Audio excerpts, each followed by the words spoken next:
Tayo po'y magbasang sabay-sabay. Handa, basa. At ako'y umanap ng lalaki sa gitna nila na makakagawa ng bakod at makakatayo sa sirat sa harap ko dahil sa lupain upang huwag kong ipahamak, ngunit wala akong nasumpungan. Dakilang Ama, salamat o Panginoon sa iyo at muli kami ay makapagbubulay ng iyong banal na salita.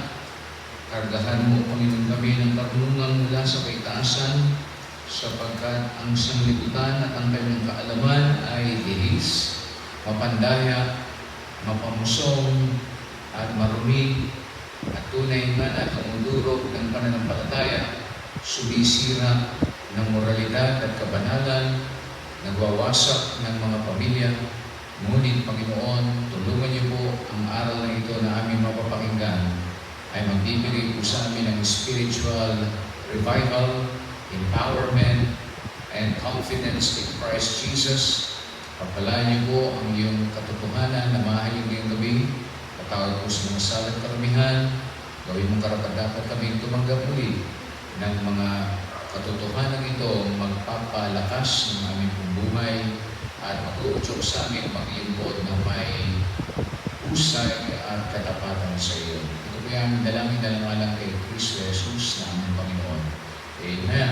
Alright, tayo po yung maupo mga kapatid. I begin type the message which I entitled Stand in the Gap. Stand in the gap because of the truth. Tumindig ka sa puwang alang-alang sa katotohanan. Basahin po natin muli ang talata. Ang sabi po dyan sa talatang 30, at ang Diyos ay naghahanap ng lalaki sa gitna nila upang kanyang ayusin ang mga sinuan. At merong titindig doon sa kapakanan ng Diyos alang-alang sa kanyang bayan, nang sa ganun ay hindi uwasakin ang bayan na yun, ngunit wala akong nasumpungan. So we ought to stand. Babae at lalaki, if you have the truth in Christ, kung wala ka namang sa kasinungalingan, kung hindi naman pinatatakbo ang buhay mo ng sabi ng tao, opinion, at sekular na kaalaman ng sanglibutan, at alam mo sa sarili mo na your life is empowered, your life is inspired by the truth, you ought to stand in the gap because of the truth. Alam niyo po ang background ng talatang yan, ibalik mo ang bigay sa talatang yan. May digmaan sa bayang Israel. At ang bayang Israel ay tinayuan ng Diyos ng bakod. Parang Intramuros noong unang panahon. Parang Great Wall of China.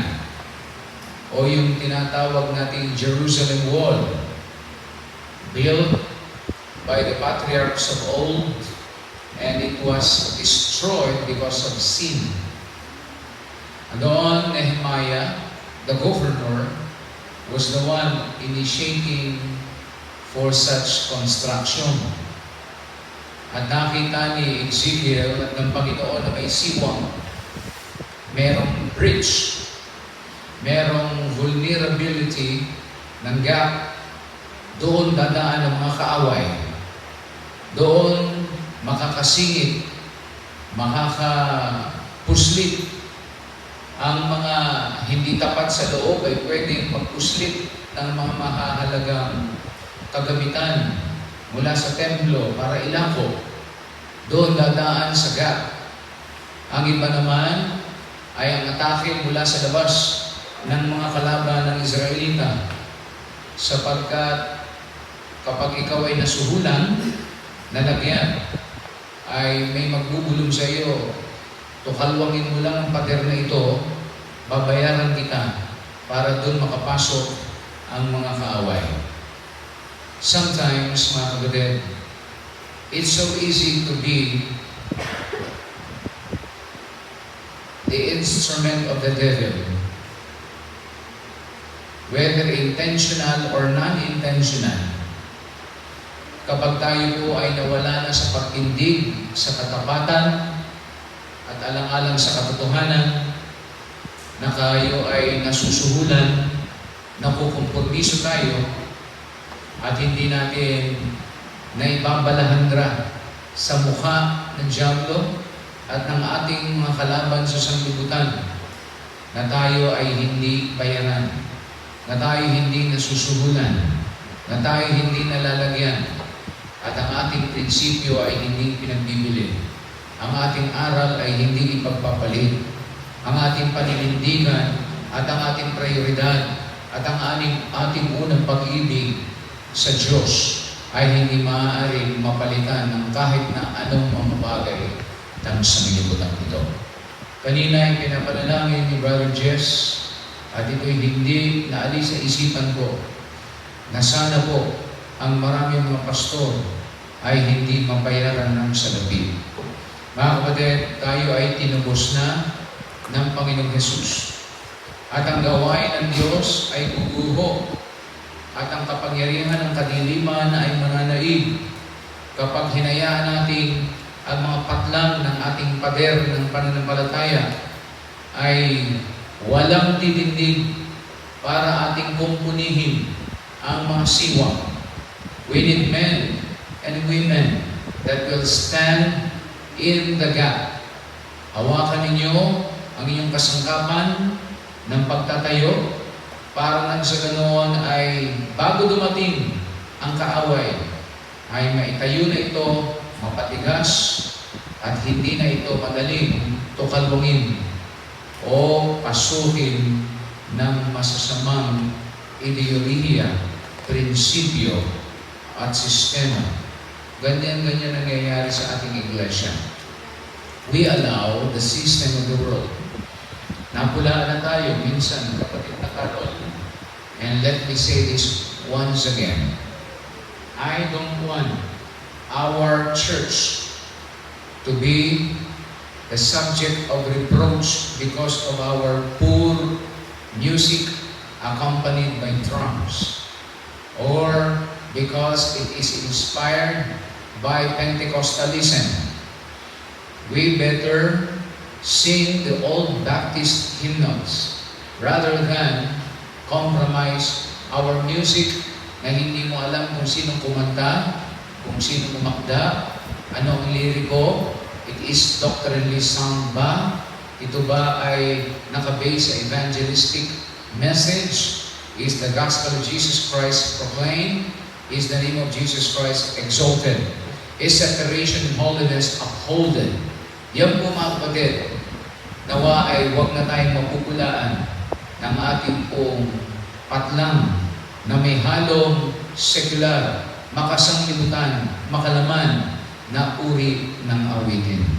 Pinapaalala ko rin na dapat tayong tumindig sa ating pong doktrina that we are Baptists, we are old-fashioned preachers. Our Bible is King James, the only authorized version.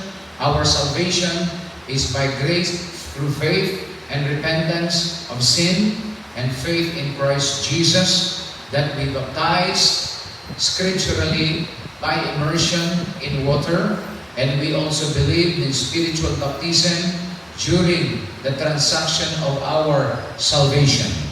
We believe that the church will grow, not begging to any government officials. The church will be built and grow by teaching cheerful giving among our members, by obeying tithes and offering and first promise offering. We also teach, at hindi natin hahayang makasingit, that there must be modesty among the ladies sa ating pananamit, na kung saan maingat po tayo, maging ang mga malalakalakihan ang dapat na nangunguna sa mga liderato at sumisigunda lamang ang mga kababaihan sa leadership ng ating iglesia. Remember that we are redeemed by the blood of the Lord Jesus Christ. We are purchased by the price, and we ought not to sell our conviction. We ought not to compromise our identity and our faith. Men and women tonight, that I considered every time our meeting, the prayer meeting, that you are the giants of our church. You are the gladiators. You are the conquerors. At hindi kayo madaling matitisod. Hindi kayo madaling matitibag. Hindi kayo fickle-minded. Kayo ang mga lalaki at babae na kinakampanya sa mensahe ito. We need to stand in the gap because of the truth. What truth we are talking about that we need to stand for? Open your Bible in John chapter 8, verse 32. What truth is that? The truth that will set you free. Bakit natin titindigan ang katotohanan kahit nasa kahirapan, kahit nasa pag-usig, sa karamdaman, kahit nasa gitna ng compromise? Ang sabi sa John chapter 8, verse 32, this is about the truth that will set you free. At inyong makikilala ang katotohanan, at ang katotohanan ay magpapalaya sa inyo. That's the first letter S, the truth that will set you free. Pangalawang katotohanan, John chapter 1, verse 14, the truth of the Savior. The truth of the Savior. John chapter 1, verse 14. At nagkatawang tao ang berbo at tumatahan sa gitna natin. Ang berbong yan ay kasama ng Diyos, sumasa Diyos, at lumikha ng lahat ng bagay. Ang berbo niyan, kung wala siya, ay walang malilikhang kahit na ano. Yan ang ipinangaral ni John the Baptist. Siya ay living word. Siya rin ang bukang bibig ng mga ngaral, the spoken word. Siya rin, mga kapatid, ang written word. Ang sentrong mensahe ng Biblia from Genesis to Revelation ay walang iba, ang persona ng ating Panginoon Kristo. Basahin po natin. At nagkatawang tao ang berbo at tumatahan sa gitna natin, at nakita namin ang kanyang kaluwalhatian gaya ng bugtong na Ama, the only begotten Son, na puspos na ng biyaya at katotohanan. Jesus Christ is full of grace and truth. So that truth is the Savior. And third truth is John 17, verse 17. John chapter 17, verse 17, na sinasabi po ng banal na kasulatan, the truth of sanctification. Kailangan natin tayong mabaptis, mabuhay sa kabanalan. Hindi na tayo ay naglalahok pa at nakikisalamuha sa sanglibutan. Humihiwalay na tayo at tayo ay maaakay ng palapit kay Kristo at mabubuhay tayo ayon sa kanyang prinsipyo, ayon sa kanyang katotohanan, sapagat ang sabi po ng talatang yan, pakabanalin mo sila sa katotohanan, ang salita mo'y katotohanan. At ang pang-apat po ay ang John chapter 14, verse 6. Yan po, mga kapatid, the truth of salvation. The truth of salvation in John chapter 14, verse 6. Jesus saith unto him, Ako ang daan at ang katotohanan at ang buhay. Sino man ay di makaparoroon sa Ama o di magtatamo ng kaligtasan kundi sa pamagitan ng Panginoong Jesucristo. Folks, look at me. Positionally, possessively, experientially, indoctrinally, you have those four truths. You have the truth of salvation. You have the truth of our Savior. You have the truth of sanctification. And you have the truth that will set you free. Freedom. Makakaigkas tayo magiging mananagumpay. And therefore, it's so easy for you to stand in the gap. Alam-alam sa katotohanan. Kayo po ay inaasahan, tayong lahat ay inaasahan ng Panginoon. Meron pong mga patlang, meron pong mga siwang, meron pagkutkot ang dyablo na inuutay-utay tayo para tayo mag-compromise, para tayo makalimot, para tayo ay mawala sa tindig, para tayo magkaroon ng kompormisong sirang pangalan at maging alanganin kahit malahininga. No, no, no.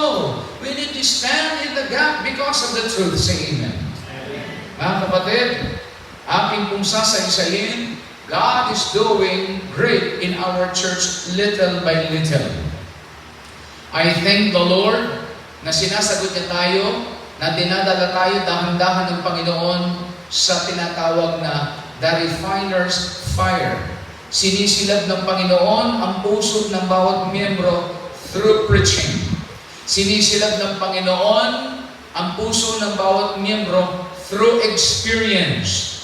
Nang sa ganon, kapag bawat pagsuway ay merong pagpalo, pagsunog, pagtupok, pagsilab ng Panginoon sa ating pagkahiratik sa kasanglibutan at kasalanan. Agad ipinararanas ng Panginoon. One young people, you better listen to me. Sabi ko, umagwat ka sa iyong boyfriend na yan. Ako'y narito sa San Pablo, sinusundo kita para mailigtas ka sa iyong boyfriend na binubugbog ka, na unbeliever, at papatayin ka, at sasaksakin ka, at naawat ka. At doon, ang ginawa ko po, pinalocate ko sa pulis, at nalocate ng pulis, at sinamahan ako ng pulis, pumunta ako sa istasyon, at sabi ng pulis, Sir, ito palang pupuntahan namin, ay ang babae na nagwala na, at naghabulan ng saksak, ang naiibig na ito, na sila'y live-in. Ganun po ba? So, hindi na bago sa iyo ang kwento nila. Opo, sir. Well, sino po ba sila? Hindi na ako nagsalita kung sino sila. Ang mahalaga, sir, itong babae, kamag-anak namin, ilalayo po namin siya at tulungan niyo po kaming maalis doon sa bahay ng lalaki. At sumama, mga kapatid, ang babae, hanggat hindi kami dumarating, naroon na siya sa himpilan ng pulis, mga kapatid, at nung makuha na siya, ay sinundo namin ni David, sumita pa kami ng sasakyan sa Avanza at naiuwi na natin. Pagkatapos ng isang linggo, makinig sa akin. Nangate uli, bumalik sa lalaki, nabuntis. At ngayon, nung bumalik uli, ang sabi ko, magsasawa ka naman. Sa susunod na ako'y abalahin mo, bingi ako. You know what happened? Ang kanyang anak patay.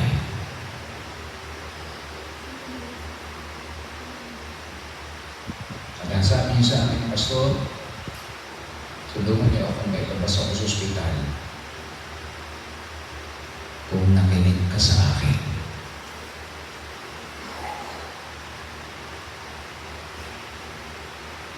pinalaya ka ng katotohanan.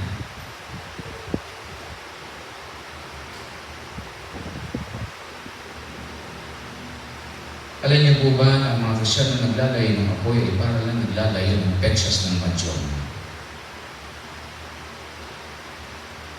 Para lang naglalaro ng bola. Naglalaro sa kasalanan.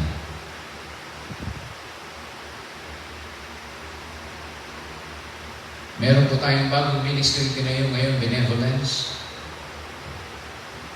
Kukuha ako ng matigas ang dibdib na may tapang magsalita para mag-review. Na bago tayo maglabas ng 1 sentimo, sabi ng Biblia, Brother Jess, tulong sa dapat tulungan, habag sa dapat kahabagan. Tangi sa dapat tangisan, galak sa dapat kagalakan.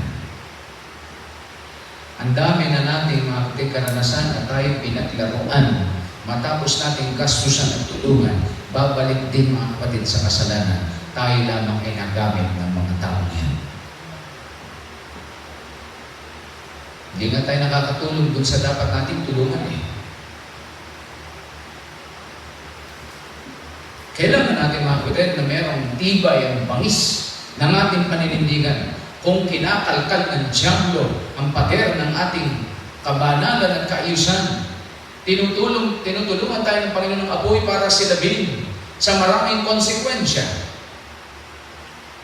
At ang malungkot nito, mga kapatid, kinukonsyensya tayo ng mga miyembrong nasa konsekwensya. Na pag hindi natin natulungan, mga kapatid, sa mali nilang desisyon at hindi nakikinig sa katotohanan ng ating tinitindigan, na nagpapalaya sa atin, na nagbibigay kasaganaan sa atin, na nagbibigay ng biyaya sa atin, na nagbibigay ng direksyon sa atin, at hindi natin tinindigan ang katotohanan ng mga kapatid. Paikot-ikot lang ang simbahan natin, laging nakakapasok ang diablo at pinaglalaroan tayo at pinagtatawanan kahit na tayo magsisisigaw sa pulpito at mag-aakay kung saan-saan ang kaluluwa hanggat walang tibay at tindig sa paninindigan ng simbahan ito.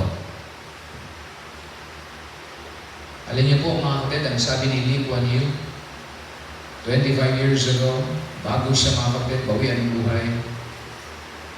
The Filipino people are great people. But I'm afraid that their direction is leaning towards soft, forgiving culture. Where those corrupt people, especially those who are in position, sabi doon, they keep on corrupting the funds of the government and they remain going unpunished. No wonder one day Philippines will collapse. Yung hula niya, Brother Jess, nangyayari na ngayon. Why? Walang death penalty sa Pilipinas. Soft, forgiving culture. Eh kung lahat mga kapatid, yung mabalitaan lamang sa Japan, ang mabalitaan siya, nagpapakamatay na agad. Makiwara, gagamitin agad ang espada ng makiwara at sila'y naglalaslas ng kanilang puso. Basta lang makalagkad ang pangalan ng Ahon. Sa Saudi Arabia, pugot ang ulo, putol ang kamay. Magnakaw ka. Kaya mga Pilipino doon, walang napuputulan ng kamay. Takot, magnakaw. Kahit lumaki tayo sa kultura ng mga Pilipino, magnanakaw. Eh bakit mga kapatid, dito sa bansang Pilipinas, si Sarah idinidiin sa 125 million, pero walang pananagutan sa mga 89 billion and 500 billion na kahit nasa administrasyon. Stand in the gap because of the truth. Ang sabi ng isang preacher, huwag na tayo magsalita sa pulpito dahil nag-monitor tayo ng gobyerno. Church and state should be separated. Sasabihin ko ang gusto kong sabihin. Because if my people which are called by my name shall humble themselves and pray and turn from their wicked ways, then will I hear from heaven and forgive their sins and heal their land. The hope of our nation is this church will stand in the truth.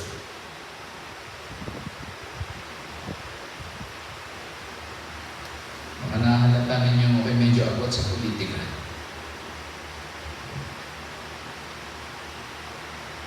Tatlong taon kong kinarir. At ang iba naman sa inyo ay nakaupo. Ang iba sa inyo ay nakinabang. Halos lahat. Pero alam niyo mga kapatid, pag hindi ko gusto ang sinamahan, at pera na lang ang usapan, ako yung maaga.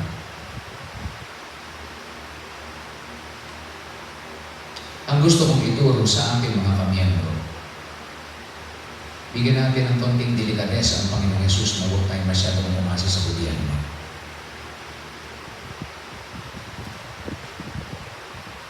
Dahil kung marunong kayo magpahalaga sa naitulog na sa inyo, may tumatak ng 4, 6, 3. Nasa na mga ito. Wala ni isang miyembro kung nakitang nagtayo ng negosyo. Ubos biyaya pagkatapos nakatumangang mamaya pipila na ulit sa proyekto ng gobyerno. Ngayon ay usong-usong kinakalagkad ang mga pangalan ng nakaupo dahil sa korupsyon. Tapos kayo ay lululong pipila doon. Babalikan ko, nakatanggap ka na. May nabago ba? Nakaraos lang. Tumingin sa akin.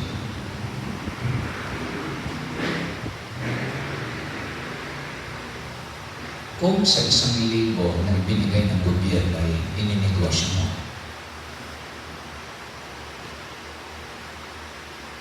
at inuhusay mong paghawak ditong nag-iikabuka, tumutubo ka, sinasamahan ka ng Diyos at pinagpapala ka, hindi ka na kailan pa mambubuntot pa sa bigay ng gobyerno. Tama ba, David? Marami nagsasabing hindi ako makapagtayo sa negosyo dahil wala akong puhunan. Isang buwan, hinahapon kita. Brother Jess, average ng kain ng isang tao sa isang meal, 50.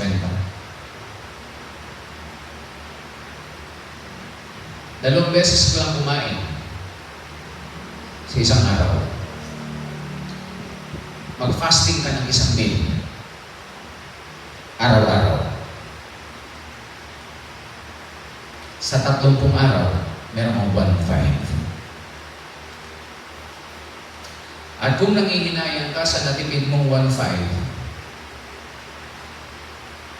dahil yan ay bunga ng iyong pag-aayon at pagtitipid, ipasok mo sa negosyo. Paunladin mo ito.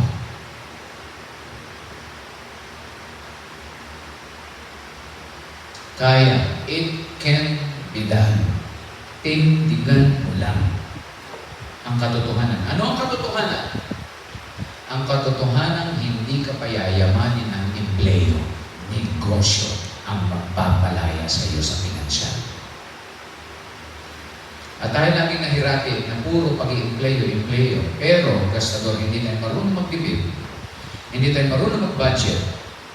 Ubus-ubus biyaya. Kaya pagdating sa giving, ikay nakatumanga. Pagdating mga kapatid sa future, ikay nakatumanga. Pagdating sa ikaw ay merong contingency, may sakit, ikay nakatumanga.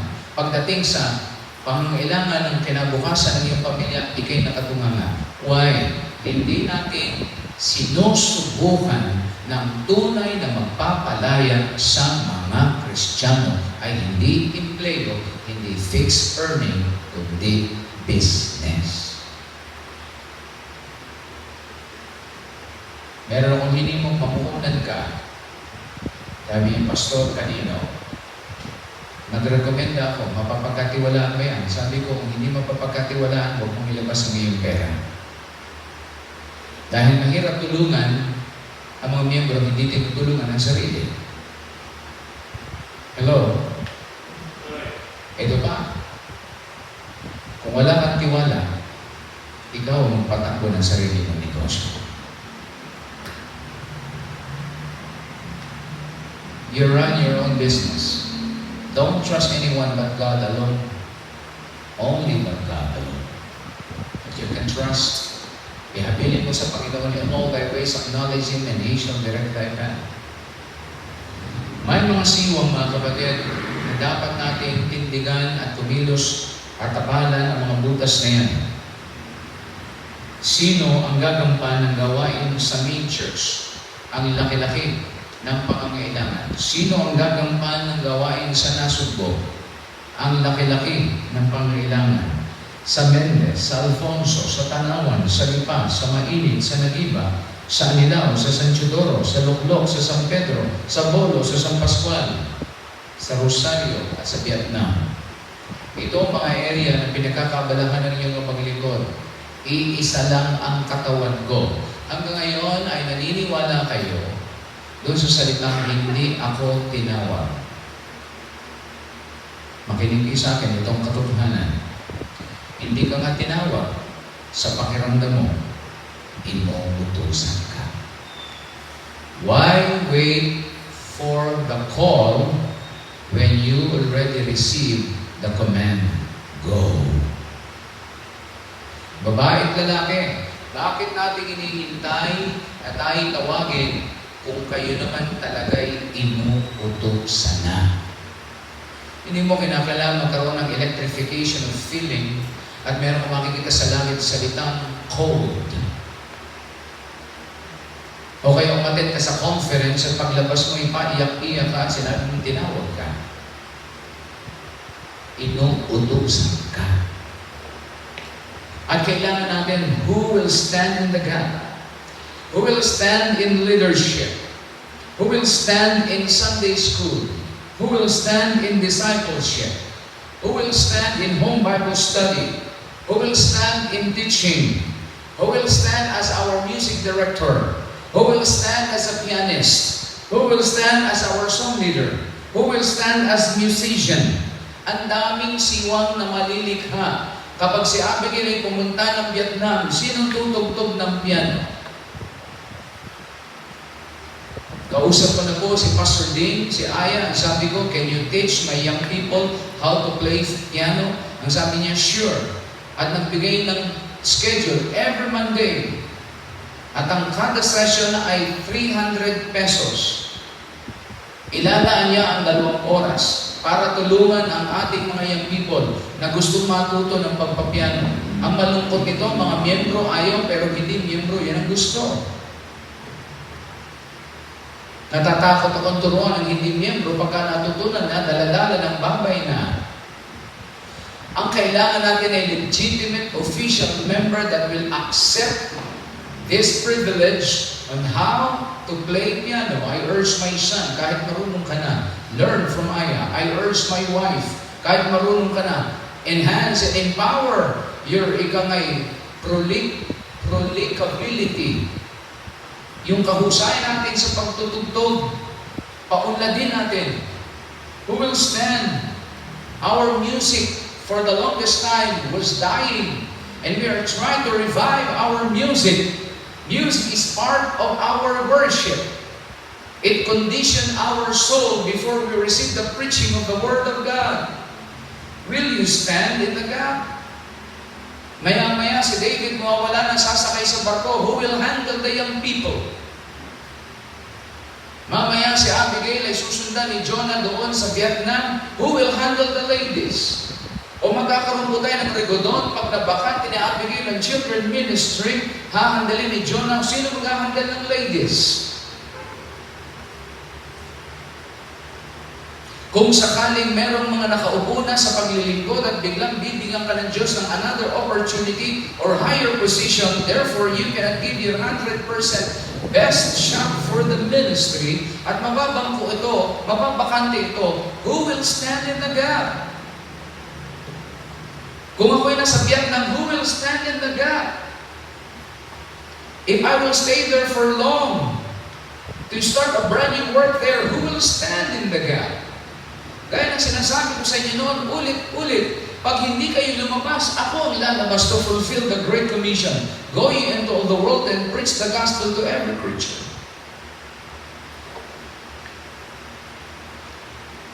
May kailangan po tayo.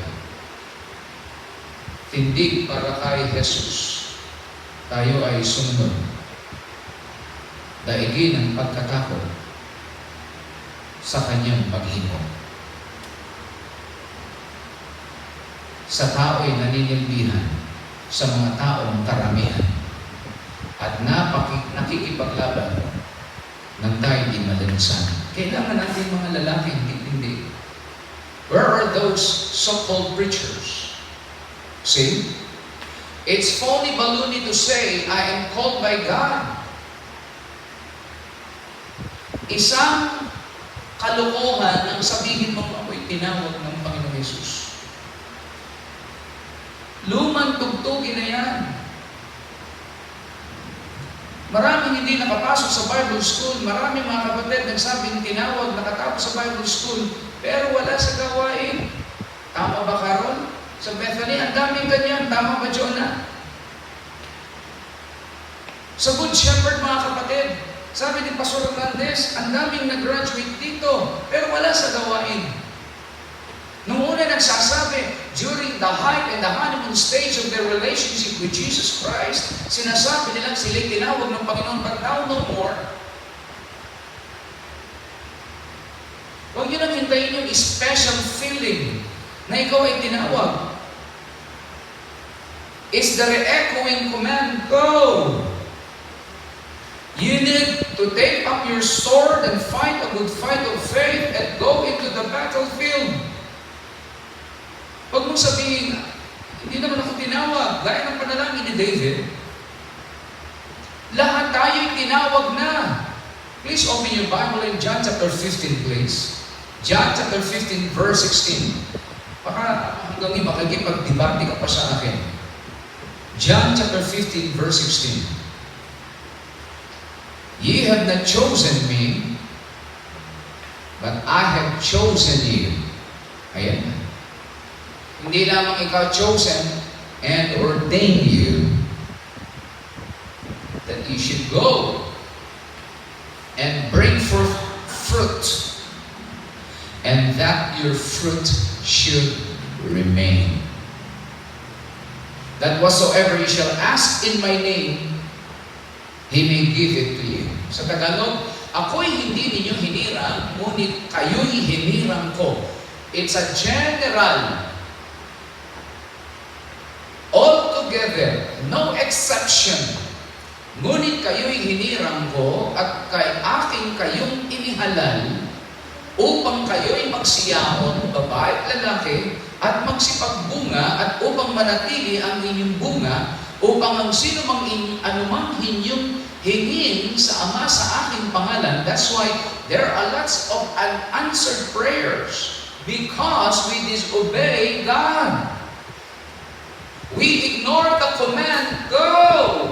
And before you will expect of such answered prayers in Jesus' name, you have to comply of such command, go! Yung dating sumasama sa Bible study, wala na. Yung dating sumasama sa prayer fasting, wala na. Yung dating nag-attend ng Bible study, wala na. Yung dating nagsosomin, wala na. And then you are expecting that the Lord will delight to bless you. No, you won't be blessed when you are disobedient. We need to go. We need to respond. We need to stand in the gap because of the truth. You have the truth. Alam mo, kaninang hinaing ni Sister Kalug, at least, makinig sa akin ha, at least ang nagtuturo sa kanilang school, itinuturo kahit pa paano salita ng Diyos. Pero kung siya tatanungin, meron siyang banal na pagkaingit, bakit sila hindi kami?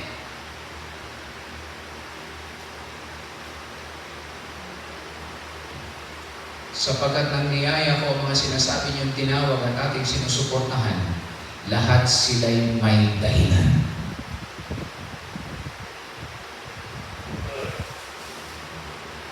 Hali kayo, sa Malimatok, start na tayo. Sa busy kong ari, pag binuksan ko, na pangaluhan, pangatluhan, at kayo namin nakapag-observe na, at alam niyo na naman, nakikinig na naman ng mga bata sa inyo, konti lang naman tampuhan sa inyong asawa o kaya sa inyong mga anak, nawawala kayo at yung inyong masinumpaang tungkulin na tinanggap sa Panginoon ay nababakante. Stand in the gap.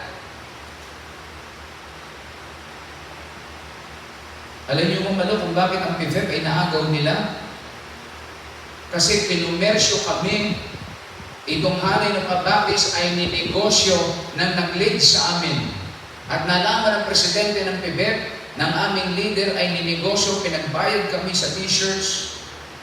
At ngayon ang karapatan ay kinuha sa mga Baptist, inilipat ngayon sa Crisis the Answer. Kaya ang option mga kapatid, hindi mapapasok nila lahat ang paaralan. They have limited manpower. We have manpower still. Ang iba nga lang ay complacent na nakahalukip-kip. They don't want to engage with. They don't want to comply unto. They don't want to sacrifice their ample time. They are so busy. Oh, really? Stand in the gap.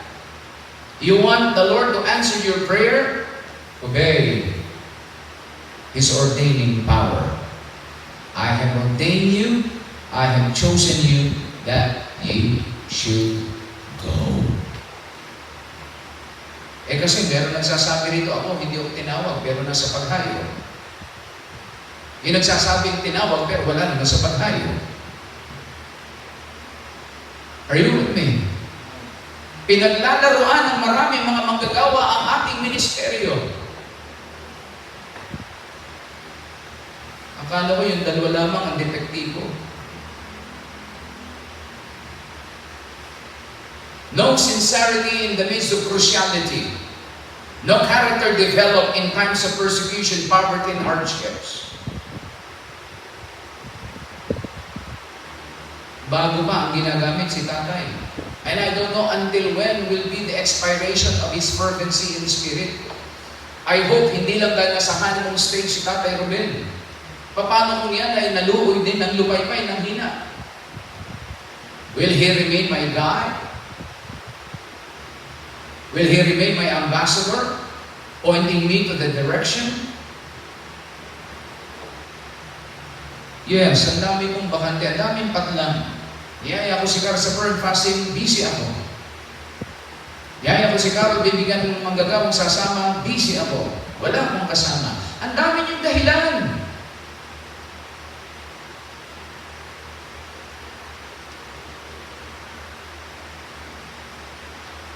Ngayon si Abigail mawawala. Paano ang music ministry?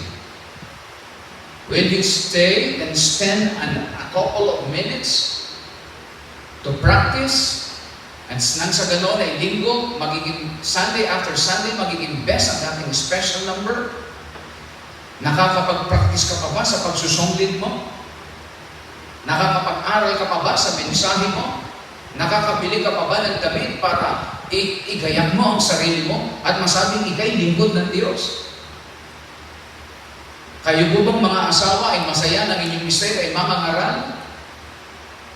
Hindi niyo ba sila hinahadlangan? Hindi niyo ba sila pinipigilan? Kayo ba'y nakakaunawa pa rin sa salitang tinawag ng Diyos o naglilingkod sa hari ng mga hari at Panginoon ng mga Panginoon? May nagsabi sa akin, Pastor, putulin yung support ko. Brad, huwag nating daanin sa cellphone ng usapan na yan. Pinal ng aking desisyon. Well, sa iyo galing, fine. Putol. Sinabi ko Are you with me? Hindi natin kailangan ng magagawa ay wishy-washy. Ano yung sabi ng wishy-washy? Hindi ko alam kung si John ay natutuwa sa akin sinasabi, nakasimango siya sa umpisa pa lang ng preaching.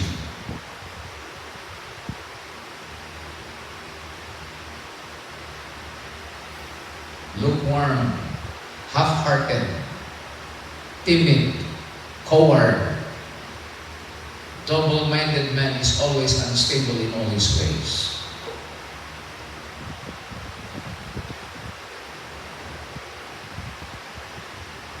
Makinig po kayo, hindi sa binubuhat ko sarili ko. Ako'y nagkatrangkaso ay nangangaral. Inulan nangangaral. Walang support nangangaral. Yang mga manggagawa natin, pinagdaanan nila. Pinulaan ako ng ininggulan niya, si Darrell, ganito, papalit kay Nelson dating galing. Siyempre, papalitan ko, higante. Magandang lalaki, matalino, mahusay, magandang magdamit, magandang kumanta.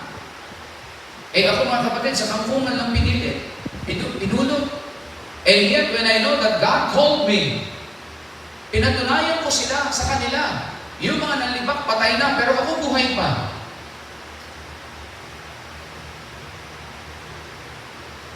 Sana dumating sa pagkakataon na mag-isip kayo ng pastor. Kung hindi nag-uusay sa gawain, huwag niyong suportahan at kung sino nag-uusay, yun ang inyong suportahan. Wala na nain. Opo, yun nag-uusay. Kung sa tingin niyo ang pastor niyo ay hindi patakbuhin manggagawa, di suportahan niyo ang usay. Amen. Wala na nag-amen. Dagdagan niyo tayo sa offering niyo. Stand in the gap para mapondohan ang gawain. Para ako hahayo. Talaga naman mga kapatid, hahayo o kahayo. Sa mga binanggit kong lugar na ito, mga kapatid, kakalabitin ko lang si Kiko, sasama ka ba sa akin? Sumama. See? At pag nakakakita nga lang ako ng ugali ng mga manggagawa na feeling parang siya espesyal, iiwanan kita. Iiwanan kita. Napipilitin pa kita. Dapat pagkasabi ko, gawin mo ito. Nakaranas talaga mga kapatid, ikaw ang pumunta dyan. Pastor, ako may gagawin mo, maglalaba ako. I-schedule mo sa ibang araw ang paghayo.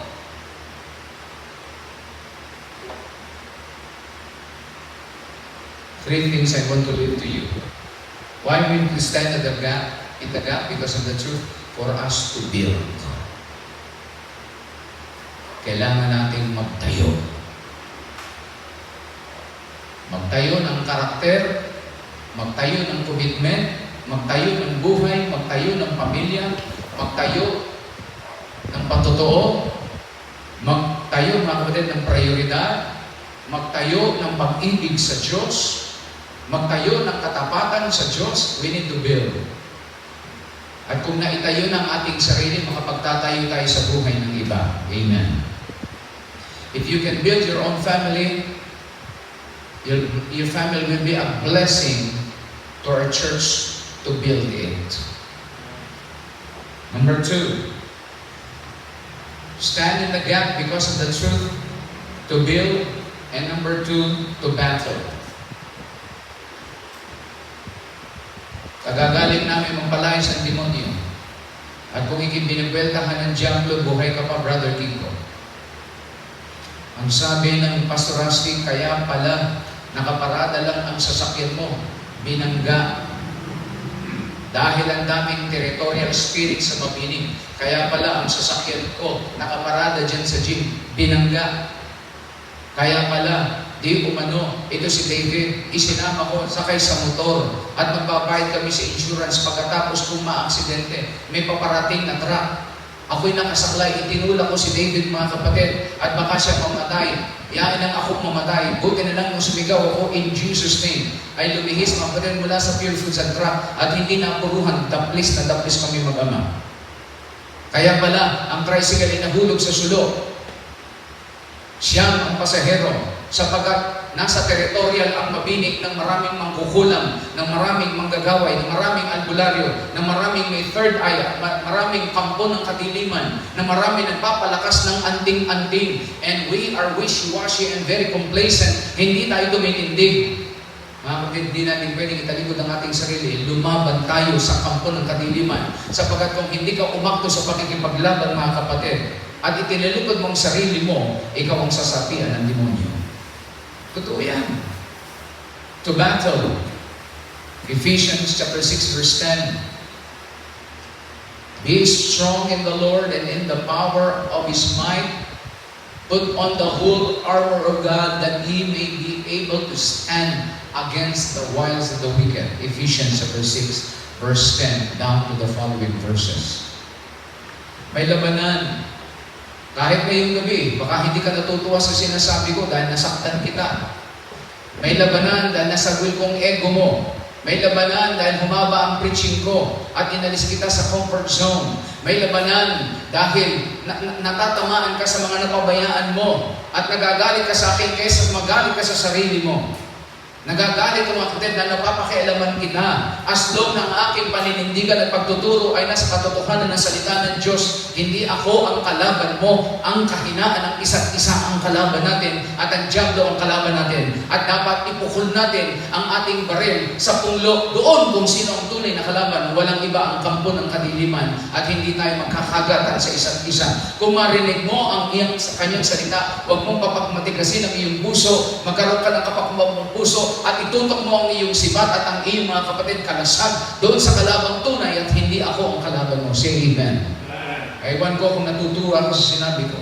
Maaaring sabihin mo, napaka-hipokrito mo, pastor. O isipin mo na gusto mong isipin, pero sasabihin kung gusto kong sabihin. Bahala na tayo pare-parehong managot sa Panginoon. Basta ang mahalaga ay tayo'y lumaban. Tumindig tayo sa paglaban. Labanan natin ang kahirapan ng kasipagan. Say amen. Labanan natin ang kahirapan ng negosyo. Say amen. Labanan natin mga kapatid ang kamangmangan ng ating pagpapaunlad sa sarili. Keep on attending. Listen to the Word of God. Back your soul with the Word of God. Have a daily devotion. Study to show thyself approved unto God, a workman that needeth not to be ashamed, rightly dividing the word of truth. Labanan natin ang maling sistema ng gobyerno. Stand! I said stand!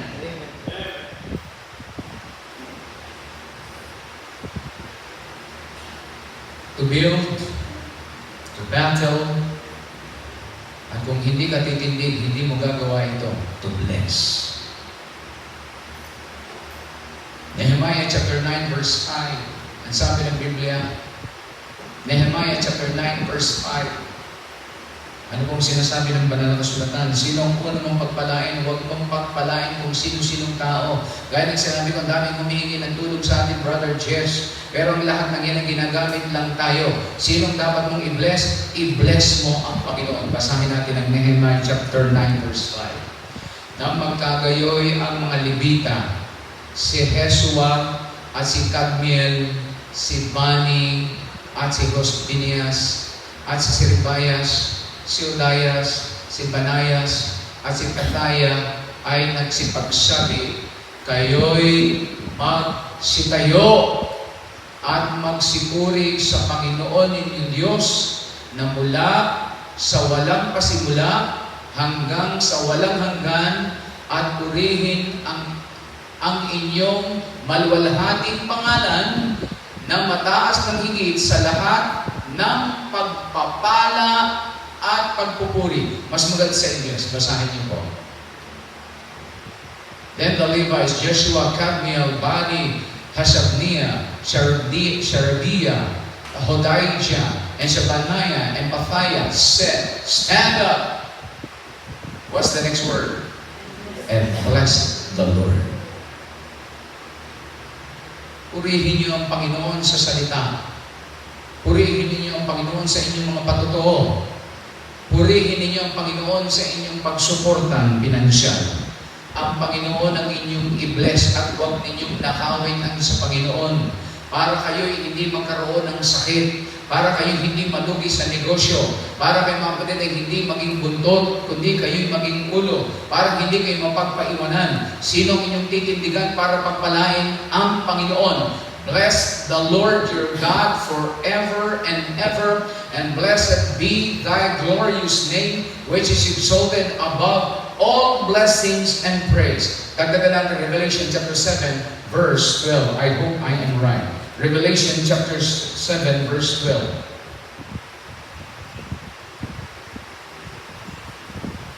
Ang sabi ng banal na kasulatan, thank you Lord, saying, Amen. Bambang, intindihin mo kung sinong i-bless mo dyan. Hindi tao. Blessing and glory and wisdom and thanksgiving and honor and power and might. Para kanino? Be unto our God forever and ever. Amen. Mga kapatid, kailangan natin ng mga lalaking matitikas, matibay ang dibdib, at titindig para sa karangalan ng Diyos na kung sino man sa ating kalagitnaan ang mamumuhan ng kanyang kaluwalhatian at siya ay papailanglak at siya ang pupurihin at sasambahin at siyang hahangaan, mga kapatid. Kasumpa-sumpa pagka ang kapurihan ay ibinigay natin sa tao, ang kapurihan, mga kapatid, ay babakura natin at ito'y para lamang sa ating Panginoon. Ang ating paghandog ay para lamang sa ating Panginoon. Kung kayo hanggang ngayon ay nagdadulang isip pa, magtatayos ba ako? Ako ba'y magbibigay? Nag-preach ako ng Sunday, kung tunay kang ligtas at wala kang dahilan na ikay nagsasabing ikay ligtas, wala nang dahilan para hindi ka sumunod sa tubig ng bautismo. Amen. Amen? At bakit hindi? Bakit hindi? Sapagat alam nila na pag sila'y naging miyembro na, automatic ay may pananagutan na silang magbigay sa Panginoon. In the first place, huwag mong kalilimutan, Rich Ann. Kahit ang pangalan mo ay Rich Ann. Lahat ng riches ay pag-aari ng Panginoon. Katiwala lang tayo. At hindi natin pwedeng sarilinin na pagka ikaw ay tinatamaan sa preaching, sa tithes and offering, ay ikaw'y napapagtamaan ko, si pastor nangangwarta. Anong nangangwarta? Pag-aari yan ng aking Panginoon na pinaglilingkuran lingkuran, hindi iyo. Pinagkatiwalaan ka lang ng Panginoon. Mapalad ka tayo at ang hinihingi lang ng Panginoon ay tithes and offering, hindi kinukuhay lahat. Hello? How to bless the Lord? Who will bless the Lord? Alam niyo mga kapatid, sa panalangin ni David, nagkakaluray-luray ang ating simbahan. Bakit? Hanggang ngayon, matigas pa rin ang ulo ng mga miyembro. Puro tithes, walang nag-o-offering. Tingnan niyo mga kapatid, pag nag-display kami dyan ng record, ang laki-laki ng tithes mga kapatid, doon sa ilan mga nagta-tithes. May pangalang Glenn, may pangalang Malu, may pangalang Darren, may pangalang David, at kung sino-sino pa, may pangalang Kiko, may pangalang Jess. Pero pagdating sa hanin ng offering, mga kapatid, ang layo ng agwat. Pwede ba mga kapatid na mataas ang level ng katapatan na walang pag-ibig? That's the truth about tithe.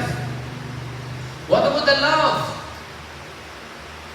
Where boils down of the principle of giving? Love offering.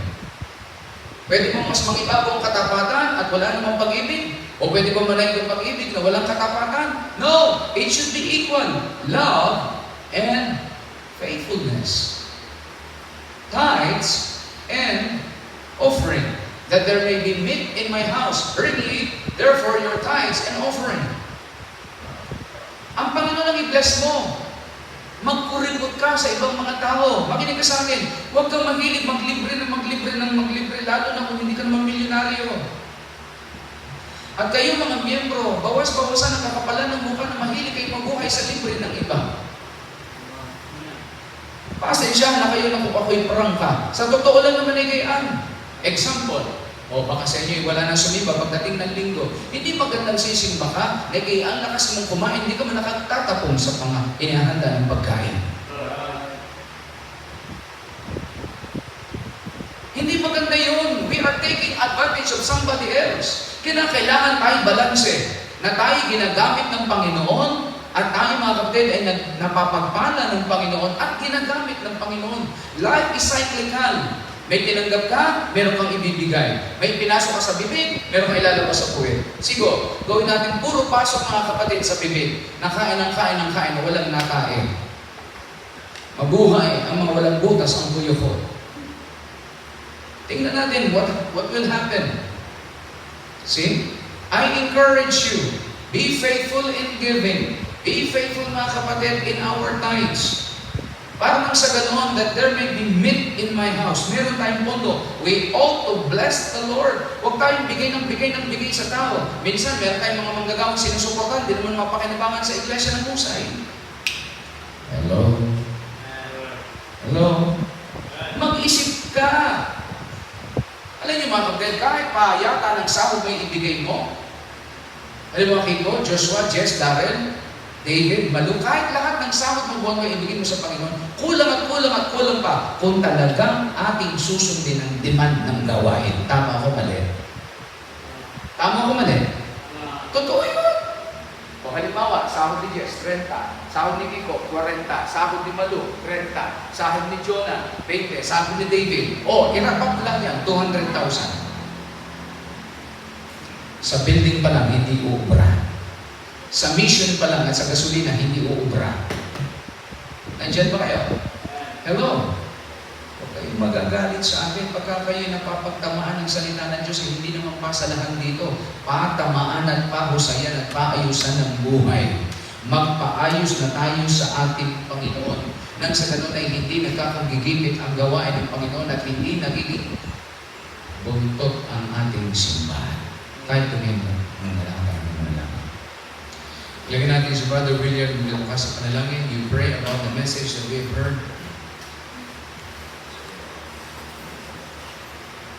Kahit kayo manalangin, muli Panginoon, kami po'y nagpupurit ng papasalamat sa inyong salita na palagi ang pong inihahayag sa bawat isa sa amin. Salamat po at merong kapangyarihan ng inyong salita upang kami Panginoon ay matuto at turuan upang kami ay maging kalugod-lugod sa inyong harapan Panginoon. At nawa sa gabing ito ay hindi pumunta sa walang kabuluhan ng inyong salita, kundi ito po'y tumimo sa inyong mga puso at kami po'y magpailalim Panginoon sa inyong kautusan at kami po'y sumunod na mayroong kagalakan sa inyong kalooban. Huling namin Panginoon, patuloy niyo po kami turuan At lalo tigit kami po magpapasakot palagi sa bawat salita na inihahayag sa pulpito po dito. Salamat po sa inyong pastor, sa buhay na ginagamit sa aming pong iglesia nito. May pagpalain na po siya. Ganun din ang iglesia na nagpapatuloy, mga miyembro na nagsasakripisyo upang may pagpatuloy ang inyong pong gawain sa gabi nito. Salamat po. Ganun din po sa inyong pagkakaloob, maging gamit-gamit sa inyong pong gawain, sa inyong pong mga ministeryo na pinupuntahan kayo. Salamat po sa pagdalangin sa pangalan ni Jesus. Amen.